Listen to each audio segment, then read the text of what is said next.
Hello po, magluto po ako ng paksiw na okra. Share ko lang po yung lutuin ko. Half cup na tubig. Half cup na suka. 1/4 cup na bagong balayan.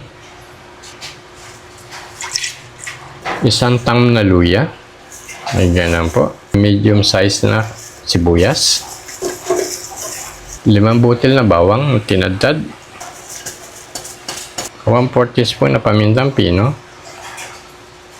1/2 teaspoon na white sugar, pambalansi po ng alat, saka asim.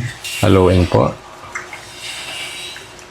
Huwag niyo muna pong sindihan ng kalang pag gagawa po kayo ng mixture.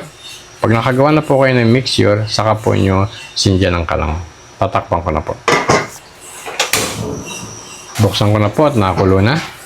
Lagay ko na po ang okra, mga kalahating kilo. Nahugasan ko na po ito, tanggal ko na po yung dulo at nabali na rin po yung dulo. Lalagay ko na po. I-arrange lang po ng maayos. Ang kalahating kilo po, approximate po mga 50 piraso, depende po sa laki. Okay din po ito sa mga nagda-diet. Ma-fiber po itong okra. Pakuluin lang 15 minutos hanggang sa maluto po yung okra. Takpan. Buksan ko na po. Umabot po ng 20 minutos.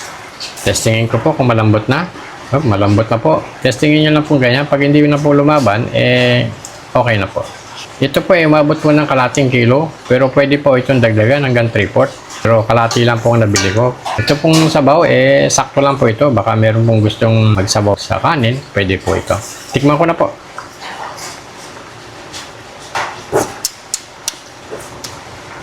Sarap. Sakto lang po yung lasa, sakto po yung alat, saka yung asim. Yung pong nilagay kong sangkap, sumakto po lahat. Kung sino pong gustong sumubok, subukan nyo po. Simple lang po itong lutong okra. Alam pong karamihan, marunong na rin po magluto. Ang okra, senior ko lang po yung akin. Marami pong salamat.